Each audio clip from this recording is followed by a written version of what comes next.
yana O'zbek eline çok razıçılık bildiririz. Gelecekte bu mektepte bütün mutlu okuçularımız olsun deb gayet aslında tilek kılabız. Asmanımız açık bolup, ıntımak, ekim dostluk, eki bir tuğan elde daima bolup durulsun. Kalomenen birge açuğa biz ruhsat veririz hazır. Sizge. Rahmat. Rahmat hurmatli Oxulbek Usmonbekovich.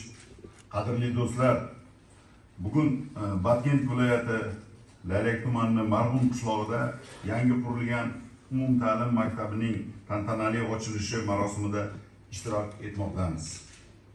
Avvalo ushbu muhim voqea O'zbekiston Respublikasi Prezidenti hurmatli Shavkat Miromonovich Mirziyoyevning shaxsiy tashabbuslari tufayli amalga oshirilganini alohida ta'kidlash o'rinlidir. Albatta, bu qardosh O'zbekiston va Qirg'iziston xalqlari o'rtasidagi mustahkam do'stlikning yana bir asosiy amaliy tasdig'i, kelajak avlodlarimiz uchun o'zaro yordamning yorqin namunasidir.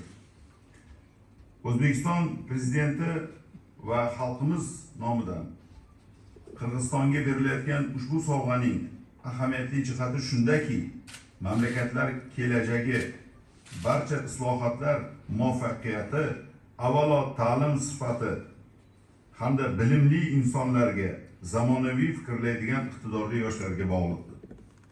Aziz do'stlar, bugun tantanali ravishda ochilayotgan maktabimiz 330 o'quvchiga mo'ljallangan.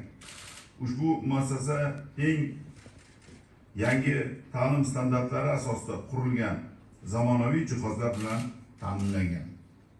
Mazkur maktabning ochilishi albatta bo'lajak o'quvchilar, ularning ota-onalari, o'qituvchilari, Marg'um qishlog'i aholisi uchun ham munosib tuhfa bo'ladi. Ishonchim komilki, ushbu ta'lim dargohida Qirg'izistonning yanada rivojlanishiga munosib hissa qo'shadigan bilimli va yetuk yoshlar yetishib chiqadi. Barchangizni ushbu ajoyib voqea bilan yana bir bor tabriklab, sizlarga mustahkam sog'lik, omad va farovonlik, yangi maktab faoliyatiga esa oq yo'l tilaymiz.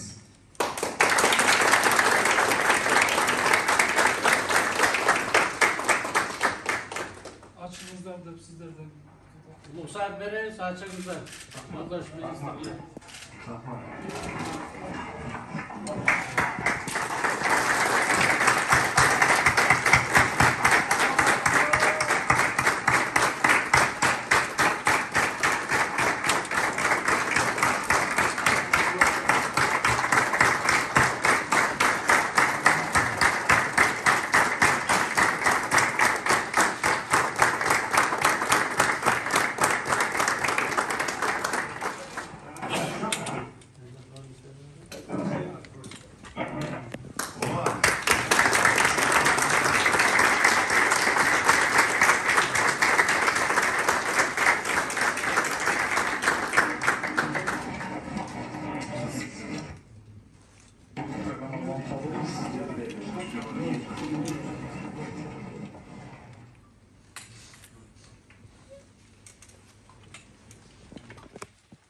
Mektab 330 o'rinli bo'lib, bu yerda shu eng yaxshi bir zamonbop shartlar bilan shu foydalanishga berib olinadi. Albatta bu maktab shunchalik o'quvchilar uchun eng bir jonli shartlarda, butunday bir kompyuterlar bilan, pajorniy jag'idan, shundaylar bir elektronik kitobxonalari kıskasını aytganda bugungi kunda zamonda talabına layık to'liq shartlari var. Bu maktabning ochilishini bizning o'quvchilar, shundaylar muallimlar jamoati javob berib o'z kuchiga chidamsizlik bilan ko'tarib jatadi. Endi bu maktabda bizni Prezidentimiz Shavkat Miromonovich qaroriga asosan do'stlik munosabatlari 5 yil, salkam 10 yil shu o'zbek qirg'iz eli bir tug'an yil.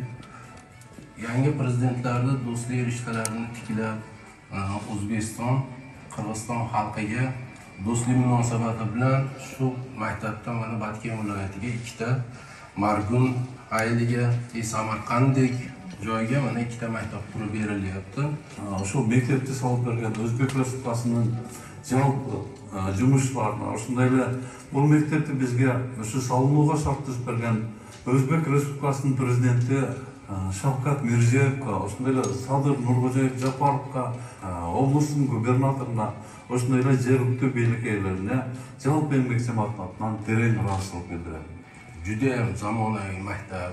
Bu yerda hatto o'sha bolalarga shvenniy mashinalar, mehnat darsligi, qolaversa oshxona jihozlari, kompyuterlar, mana bari xonalarda kirib ko'rsalar, hammasi zamonaviy jihozlangan maktablar. Xudo xolasa men o'ylayman, bu joylardan bolalar o'qib olim bo'ladi, prezident chiqadi, cho'ng büyük odamlar chiqadi, xalqiga, yurtiga xizmat qiladigan bolalar chiqsin. Biz faqat niyatimiz shu.